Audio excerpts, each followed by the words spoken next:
بسم اللہ الرحمن الرحیم۔ السلام علیکم ورحمۃ اللہ۔ باب 5 تاریخ پاکستان، 10th کلاس مطالعہ پاکستان کا یہ سب سے پہلا چیپٹر ہے۔ امتحان میں آنے والے اہم ترین مختصر سوالات میں نے لکھ دیے ہیں، اور جو اہم ترین ہیں ان کو میں نے یلو ہائی لائٹ کر دیا ہے۔ ان تمام سوالات کے جوابات بتائے جائیں گے، اور جو سب سے اہم چیز ہے وہ سب سے پہلے کروا دیتا ہوں۔ تو سب سے پہلے ہم اس طرف چلتے ہیں۔ اس چیپٹر کے آخری صفحہ پر مشقی سوالات دیے گئے ہیں۔ سب سے پہلا سوال ایم سی کیوز کا ہے۔ آپ نے تمام ایم سی کیوز پر لازمی درست نشان لگا لینے ہیں۔ سوال نمبر 2 مختصر سوالات ہیں۔ آپ نے ہر مختصر سوال کے آگے صفحہ نمبر ضرور لکھ لینا ہے۔ سب سے پہلا سوال یوم تکبیر سے کیا مراد ہے؟ صفحہ نمبر 22 پہ اس کا جواب ہے 28 مئی 1998 کو پاکستان نے صوبہ بلوچستان کے پہاڑی علاقے چاگی کے مقام پر ایٹمی دھماکے کیے۔ اس طرح پاکستان ایٹمی ممالک کی فہرست میں شامل ہو گیا۔ پاکستان عالم اسلام کا پہلا ایٹمی ملک ہے۔ ان ایٹمی دھماکوں کی یاد میں ہر سال 28 مئی کو یوم تکبیر منایا جاتا ہے۔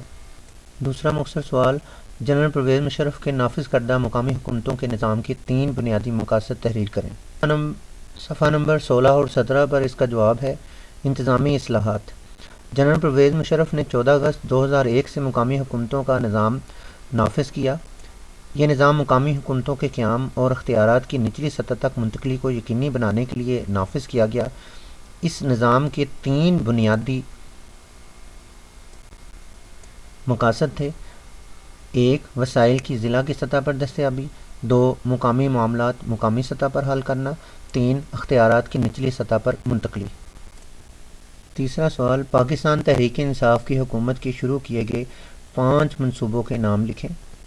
صفحہ نمبر 20، تحریک انصاف کی حکومت کے جو منصوبے ہیں ان میں دیامر بادشاہ ڈیم کی تعمیر، احساس پروگرام، نوجوان ہنرمند پروگرام، نیا Pakistan housing programme, plant for Pakistan 10 billion tree programme, Ehsaas Saylani لنگر، پناہ گاہیں، ڈیجیٹل پاکستان ویژن سمیت کئی دیگر منصوبے شامل ہیں۔ سوال نمبر 4، موٹر وے کی کیا اہمیت ہے؟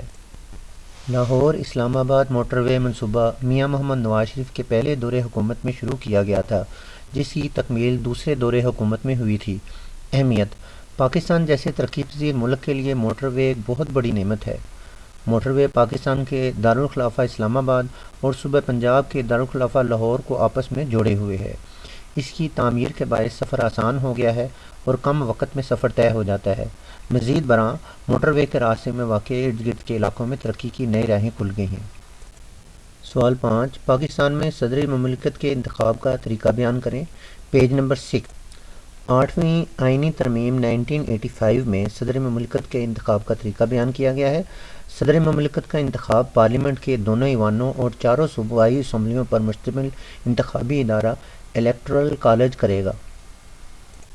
صفحہ نمبر 1، سب سے پہلا جو سوال ہے آتا تو یہ ایم سی کیوز ٹائپ ہی ہے، تو میں نے اسے ہائی لائٹ کر دیا۔ ذوالفقار علی بھٹو نے اقتدار کب سنبھالا؟ 20 دسمبر 1971 کو پاکستان پیپل پارٹی کے چیئرمین ذوالفقار علی بھٹو نے اقتدار سنبھالا۔ ذوالفقار علی بھٹو نے مارشل لا کا خاتمہ کب کیا؟ 21 اپریل 1972 کو ذوالفقار علی بھٹو نے ملک سے مارشل لا کا خاتمہ کر دیا۔ یہ جواب ادھر لکھا ہوا۔ صفحہ نمبر 2، ذوالفقار علی بھٹو کے دور کی کوئی سی 2 صنعتی اصلاحات لکھیں۔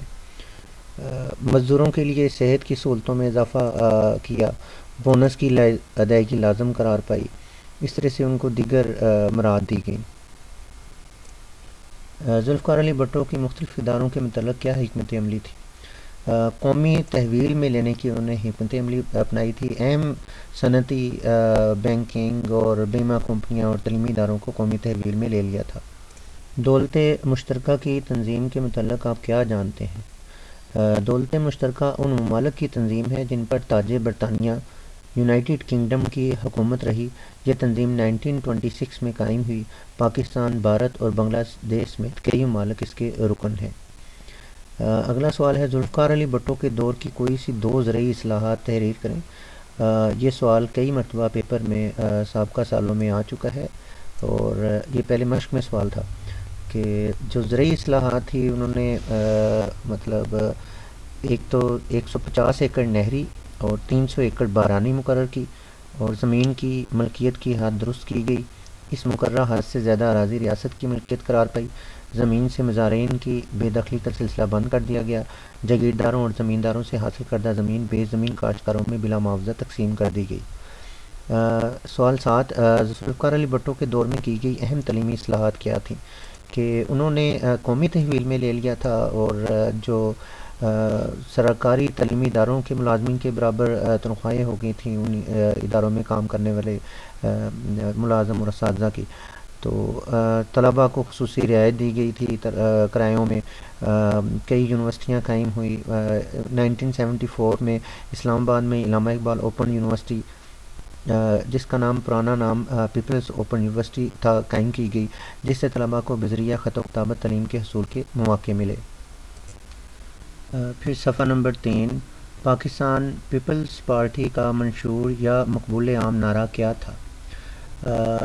پاکستان پیپلز پارٹی کا منشور تھا جس میں مقبول عام نعرہ روٹی، کپڑا اور مکان کو نمایاں مقام حاصل تھا۔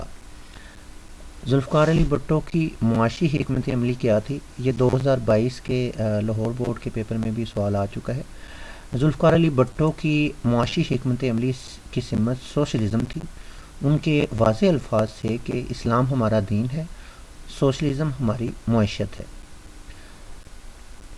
ذوالفقار علی بھٹو کے دور کی معاشرتی اصلاحات تحریر کریں۔ معاشرے میں امیر اور غریب کا فرق کم کرنے اور عوام کا معیار زندگی بہتر بنانے کے لیے پرخلوص اور نتیجہ خیز اقدامات اٹھائے گئے۔ اسی طرح سے 5 مرلہ اسکیم کا آغاز کیا گیا۔ لاکھوں بے روزگار نوجوانوں کو مشرق وسطیٰ کے ممالک میں بھیجا گیا۔ پاکستان کے پہلے چیف مارشل لا ایڈمنسٹریٹر کون تھے؟ ذوالفقار علی بھٹو پاکستان کے پہلے واحد civilian chief martial law administrator تھے۔ دوسری آئینی ترمیم 1974 کی خاص بات کیا تھی؟ دوسری ترمیم 1974 دوسری آئینی ترمیم میں کہا گیا کہ نبوت کا جھوٹا دعوے دار یا حضرت محمد رسول اللہ خاتم النبیین صلی اللہ علیہ وآلہ وصحبہ وسلم کو آخری نبی نہ ماننے والا ہرگز مسلمان نہیں ہو سکتا۔ ذوالفقار علی بھٹو کے دور میں کی گئی کوئی سی 2 آئینی اصلاحات تحریر کریں۔ آئینی اصلاحات ہیں پہلی ترمیم میں 4 صوبوں کی حدود کے تعین کے علاوہ فاٹا کو پاکستان کا حصہ قرار دیا گیا، اور پھر اس کے ساتھ یہ دوسری ترمیم جو بھی پڑھی گئی ہے وہ پھر آپ لکھ لیجئے گا۔ صفحہ نمبر 4، ذوالفقار علی بھٹو نے دوسرے ممالک کے ساتھ تعلقات میں بہتری کے لیے کیا اقدامات کیے؟ ذوالفقار علی بھٹو نے دوسرے ممالک کے سربراہوں کے ساتھ تعلقات قائم کرنے اور پاکستان کو عظیم اقوام کی صف میں جائز مقام دلانے کے لیے 1972 میں افغانستان، چین اور روس وغیرہ کے دورے کیے۔ شملہ معاہدے کے متعلق آپ کیا جانتے ہیں؟ ذوالفقار علی بھٹو نے بھارت کے ساتھ شملہ معاہدہ کیا، جس کے نتیجے میں 1971 کے جنگ کے قیدیوں کی وطن واپسی ممکن ہوئی۔ لاہور میں اسلامی سربراہی کانفرنس کا انعقاد کب کیا گیا؟ لاہور میں 1974 میں اسلامی سربراہی کانفرنس کا انعقاد کیا گیا، جس میں مسلم امہ کے اتحاد کے لیے گراں قدر خدمات بھی سر انجام دی گئیں۔ مسئلہ کشمیر کو دنیا بھر میں اجاگر کرنے کے لیے ذوالفقار علی بھٹو نے اہم کردار ادا کیا۔ پرل وہ اتنا ہی لکھ لینا آپ نے۔ جنرل محمد ضیاء الحق کا دور حکومت کا عرصہ کتنا تھا؟ جنرل محمد ضیاء الحق کا دور حکومت 1977 to 88 تک تھا، تقریباً 11 سال تک۔ پھر صفحہ نمبر 5، 58(2)B کے متعلق آپ کیا جانتے ہیں؟ یہ بھی سوال پچھلے سالوں میں کئی مرتبہ آ چکا ہے۔ 1985 میں آئین پاکستان 1973 میں 8ویں ترمیم کی گئی۔ اس ترمیم کی روح سے صدر پاکستان کو کئی اضافی اختیارات اور آئینی طاقت حاصل ہوگی۔ یہ اختیارات آئین پاکستان کے آرٹیکل 58 میں شامل ہوئے، جس کے تحت صدر پاکستان کو یہ اختیار حاصل تھا کہ وہ پاکستان کی قومی اسمبلی کو تحلیل کر سکتا تھا، جبکہ سینٹ کو تحلیل کرنے کا کوئی اختیار نہ تھا۔ آئین پاکستان کے آرٹیکل 58(2)B کی روح سے صدر پاکستان وزیر اعظم اور اس کی کابینہ کو بھی فارغ کر سکتا تھا۔ محمد خان جنیجو کی حکومت کو کب اور کس نے ختم کیا؟ ضیاء الحق نے 29 مئی 1988 کو آئین پاکستان کی آرٹیکل 58(2)B کے تحت اختیارات کا استعمال کرتے ہوئے محمد خان جنیجو کی حکومت کا خاتمہ کر دیا اور قومی اور صوبائی اسمبلیاں تحلیل کر دیں۔ جنرل محمد ضیاء الحق کی اہم تعلیمی اصلاحات تحریر کریں۔ جنرل محمد ضیاء الحق کے دور کی تعلیمی اصلاحات: اسلامیات اور مطالعہ پاکستان کے مضامین کو گریجویشن تک لازمی قرار دیا گیا۔ اسلامی نظریاتی کونسل کی تشکیل نو کی گئی۔ خواتین کے لیے الگ یونیورسٹی کا قیام کے اقدامات کیے گئے۔ اخبارات، ریڈیو اور ٹیلی ویژن پر اسلامی شعار کی ترویج کا کام کیا گیا۔ غلطیوں سے بہرحال اتنا ہی کر لیں آپ۔ اور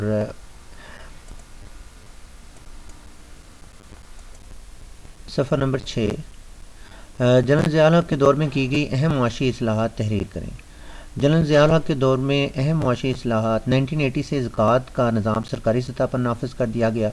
1 رمضان المبارک کو بینک کے مسلمان کھاتہ داروں کے اکاؤنٹ سے 2.5% سالانہ کے حساب سے زکوٰۃ کاٹی جانے لگی۔ سود سے پاک بینکاری کا نظام قائم کیا گیا۔ جنرل ضیاء الحق کے دور کی کوئی سی 2 معاشرتی اصلاحات تحریر کریں۔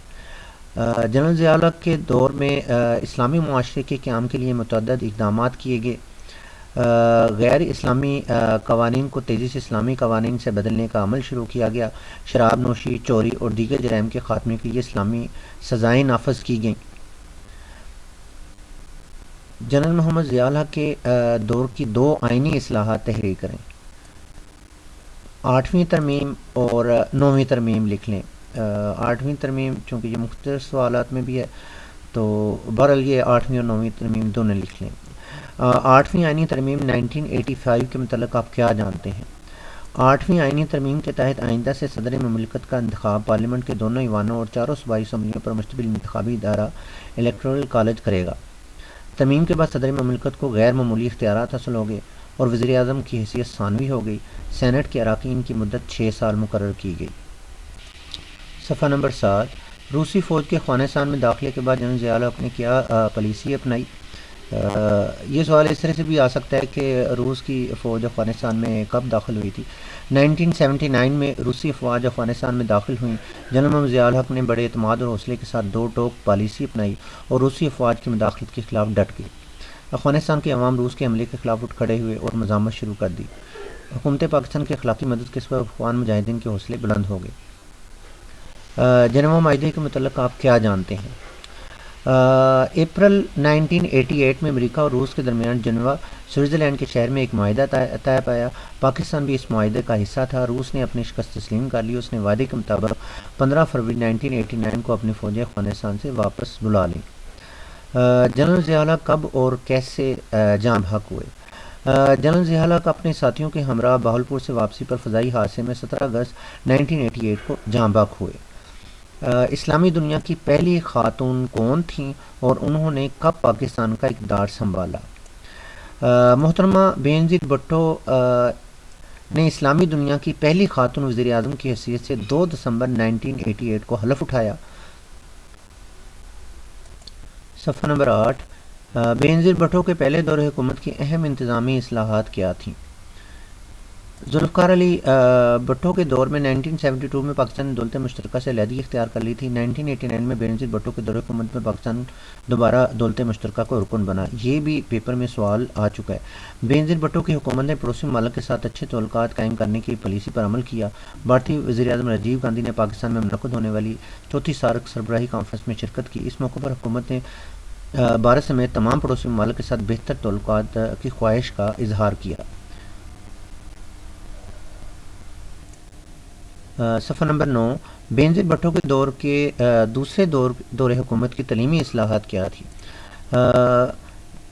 تعلیمی اصلاحات: پرائمری تعلیم اور خواتین کی تعلیم پر خصوصی توجہ دی گئی۔ اساتذہ کے لیے مختلف مراحت کا اعلان کیا گیا۔ تعلیمی اداروں میں سہولتوں کی فراہمی کے لیے مختلف اقدامات کیے گئے۔ صفحہ نمبر 10، محمد نواز شریف کے پہلے دور حکومت کی معاشی اصلاحات لکھیں۔ معاشی اصلاحات: نواز شریف کے اس دور حکومت میں بے روزگاری کے خاتمے کے لیے خود روزگار اسکیم شروع کی گئی۔ اس اسکیم کے تحت نوجوانوں کو 50,000 روپے سے 3 لاکھ تک قرضہ فراہم کیا گیا تاکہ وہ خود روزگار کا بندوبست کر سکیں۔ حکومت نے ملک میں تعمیر وطن کے نام سے ترقیاتی پروگرام شروع کیا۔ حکومت نے موٹر وے جیسے بڑے منصوبے شروع کیے جو بہت کامیاب ثابت ہوئے۔ صفحہ نمبر 11 میں جو خاص بات ہے، محمد نواز شریف کے دوسرے دور حکومت میں 13ویں ترمیم میں کیا رد و بدل کیا گیا۔ محمد نواز شریف کو پنجاب اور مرکز میں مضبوط اور پراعتماد فضا میسر آئی۔ میاں نواز شریف نے حزبی اختلاف کو ساتھ ملا کر آئین میں 13ویں ترمیم کی، جس کے نتیجے میں صدر مملکت کے خصوصی اختیارات کو محدود کر کے وزیر اعظم کے اختیارات میں اضافہ کیا گیا۔ اس طرح آئین سے 58(2)(b) کو نکال دیا گیا، جس کے ذریعے سے کوئی بھی صدر کو کسی بھی اسمبلی کو کسی بھی وقت برخاست کر سکتا تھا۔ صفحہ نمبر 12 محمد نواز شریف کے دوسرے دور حکومت میں کیا معاشی اصلاحات کی گئیں۔ حکومت نے لوگوں کو چھوٹے مکانات کی تعمیر کے لیے قرضے فراہم کرنے کا بندوبست کیا۔ لاہور اسلام آباد موٹر وے منصوبہ میاں محمد نواز شریف کے پہلے دور حکومت میں شروع کیا گیا، جس کی تکمیل دوسرے دور حکومت میں ہوئی۔ 1998 میں وزیر اعظم میاں محمد نواز شریف نے موٹر وے کا افتتاح کیا۔ حکومت نے 1998 میں مردم شماری کرائی، جس کے تحت پاکستان کی آبادی تقریباً 13 کروڑ افراد پر مشتمل تھی۔ میاں محمد نواز شریف نے اپنے دوسرے دور حکومت میں قرض اتارو ملک سنوارو کے نام سے ایک مہم کا آغاز کیا اور غیر ملکی قرض اتارنے کے لیے قوم سے قرض حسنہ کی اپیل کی گئی۔ میں نے یہ سوال اس لیے پورا پڑھ دیا کہ 1998 کی مردم شماری میں پاکستان کی آبادی کتنی تھی، یہ پیپر میں MCQs میں آ سکتا ہے۔ پھر قرض اتارو ملک سنوارو، یہ بھی اہم ہو سکتا ہے۔ پھر صفحہ نمبر 13 14ویں ترمیم 1997 کے متعلق آپ کیا جانتے ہیں۔ فلور کراسنگ جو کہ MCQs میں بھی ہے، 14ویں ترمیم کی روح سے اراکین اسمبلی کے پارٹی طویل کرنے فلور کراسنگ پر پابندی لگا دی گئی۔ پھر اعلان لاہور کے متعلق آپ کیا جانتے ہیں۔ 1999 میں بھارتی وزیر اعظم اٹل بہاری واجپئی لاہور آئے۔ دونوں ممالک کے درمیان تعلقات معمول پر لانے کے لیے کئی اقدامات کا اعلان کیا گیا۔ ایک مشترکہ اعلامیہ پر بھی دستخط ہوئے جسے اعلان لاہور کا نام دیا گیا۔ محمد نواز شریف کی دوسری حکومت کے خاتمے کی وجہ کیا تھی؟ کارگل مین واقعہ تھا جس کی وجہ سے میاں محمد نواز شریف اور جنرل پرویز مشرف کے درمیان کچھ اختلافات پیدا ہو گئے۔ جنرل پرویز مشرف سرکاری دورے پر بیرون ملک تھے۔ ان کی عدم موجودگی میں وزیر اعظم نواز شریف نے جنرل ضیاء الدین کو چیف آف آرمی اسٹاف بنایا، لیکن فوج کے اعلیٰ افسران نے ان کو چیف آف آرمی اسٹاف تسلیم کرنے سے انکار کر دیا۔ صفحہ نمبر 14 23ویں ترمیم 2017 کے متعلق تحریر کریں۔ یہ اصل میں 21ویں ترمیم اور 23ویں ترمیم ملتی جلتی ہیں۔ اصل اس کا واقعہ یہ تھا کہ پشاور میں سانحہ آرمی پبلک اسکول APS کے بعد ملٹری کورٹس فوجی عدالتوں کا قیام عمل میں لایا گیا۔ تو 2015 کی جو تھیں، تو اس کا 2017 میں دورانیہ جو تھا وہ مطلب پھر بڑھایا گیا تھا، 19 تک کر دیا گیا، تو اس کو 23ویں ترمیم کہا جاتا ہے اور اس کو 21ویں ترمیم کہا جاتا ہے۔ صفحہ نمبر 15 شمالی وزیرستان، باڑہ اور سوات میں دہشت گردی کو ختم کرنے کے لیے کون سا فوجی آپریشن شروع ہوا؟ یہ اس کا نام تھا ضرب عضب کے نام سے آپریشن شروع کیا گیا تھا۔ ضرب عضب یہ پیغمبر صلی اللہ علیہ وسلم کی تلوار کا نام ہے، عضب۔ جنرل پرویز مشرف نے صدر پاکستان کا عہدہ کب سنبھالا؟ 20 جون 2001 کو صدر پاکستان کا عہدہ جنرل پرویز مشرف نے سنبھال لیا۔ جنرل پرویز مشرف کے دور کی کوئی سی 2 صنعتی اصلاحات تحریر کریں۔ جنرل پرویز مشرف کے دور میں معاشی ترقی کی راہ پر گامزن کرنے اور ملک میں صنعتی ترقی کے عمل کو تیز کرنے کے لیے متعدد اقدامات اٹھائے گئے۔ تو اس میں کئی صنعتیں قائم کی گئی، جن میں موٹر گاڑیوں کی صنعت، موٹر سائیکل کی صنعت، چینی کی صنعت، کیمیکل کی صنعت، بنیادی ضروریات کا سامان بنانے کی صنعتیں، بجلی کا سامان، یہ سارا کچھ، اور اس طرح سے GDP میں اضافہ جو بہتر 13% کے لگ بھگ رہا۔ نجکاری کمیشن قائم کیا گیا۔ تعلیمی ادارے، PTCL اور مالیاتی اداروں کی نجکاری عمل میں لائے گی۔ تو یہ اہم اصلاحات تھیں۔ پھر صفحہ نمبر 16 جنرل پرویز مشرف کے دور حکومت میں تعلیمی اصلاحات تحریر کریں۔ روشن خیالی اور اعتدال پسندی کے تحت تعلیمی نصاب کو تبدیل کر دیا گیا۔ پہلی مرتبہ دینی مدارس کے طلباء کو کمپیوٹر سائنس اور دوسرے سائنسی مضامین پڑھانے کا آغاز ہوا۔ 1122 ریسکیو سروس کون سے دور حکومت میں شروع کی گئی؟ 1122 سروس پرویز مشرف کے دور حکومت میں شروع کی گئی تھی۔ ورلڈ ٹریڈ سینٹر پر حملہ کب اور کہاں پیش آیا؟ 11 ستمبر 2001۔ یہ سوال پہلے کئی مرتبہ پچھلے سالوں میں آ چکا ہے۔ 11 ستمبر 2001 کو امریکہ کے شہر نیو یارک میں ورلڈ ٹریڈ سینٹر پر حملہ ہوا۔ جنرل پرویز مشرف کے دور حکومت میں اہم معاشرتی اصلاحات تحریر کریں۔ یہ بھی سوال پچھلے سالوں میں کئی مرتبہ مطلب اس طرح سے آیا کہ خواتین کو بطور ٹریفک وارڈن بھرتی کیا گیا، ایک خاتون ڈاکٹر شمشاد اختر کو governor state bank of Pakistan بنایا گیا۔ تو اس طرح سے اوپر بھی سے بھی آپ کچھ لکھ سکتے ہیں۔ صفحہ نمبر 17، 2002 کے انتخابات میں حصہ لینے کی کم از کم تعلیمی قابلیت کتنی مقرر کی گئی؟ انتخابات میں حصہ لینے کی بنیادی اہلیت عام انتخابات 2002 کے اس میں کم از کم BA مقرر کی گئی۔ صوبہ بلوچستان سے تعلق رکھنے والے وزیر اعظم کب منتخب ہوئے اور ان کا نام کیا تھا؟ میر ظفر اللہ خان جمالی صوبہ بلوچستان سے تعلق رکھنے والے پاکستان کے واحد وزیر اعظم ہیں جو 2002 کے عام انتخابات کے بعد وزیر اعظم بنے۔ صفحہ نمبر 18، سید یوسف رضا گیلانی کے دور کی اہم تعلیمی اصلاحات تحریر کریں۔ حکومت نے national commission for human development کے ذریعے سے بالغ افراد کو تعلیم فراہم کرنے کے لیے تعلیم بالغاں پروگرام شروع کیا۔ دہشت گردی سے متاثرہ علاقوں میں تباہ شدہ تعلیمی اداروں کی تعمیر نو کے لیے اقدامات کیے گئے۔ سید یوسف رضا گیلانی کے دور میں کوئی سی 2 معاشی اصلاحات لکھیں۔ اس دور کے اہم اقدامات میں 7واں قومی مالیاتی ایوارڈ، بے نظیر انکم سپورٹ پروگرام، وسیلہ حق پروگرام، خواتین کی ترقی اور تحفظ اور خواتین کے لیے سرکاری ملازمتوں میں 10% کوٹہ مختصر کرنا جیسے اقدامات شامل تھے۔ پاکستان کی تاریخ میں سب سے طویل عرصہ تک وزیر اعظم کون تھے؟ سید یوسف رضا گیلانی کو پاکستان کی تاریخ میں اب تک سب سے طویل مدت کے لیے وزیر اعظم رہنے کا اعزاز ہے۔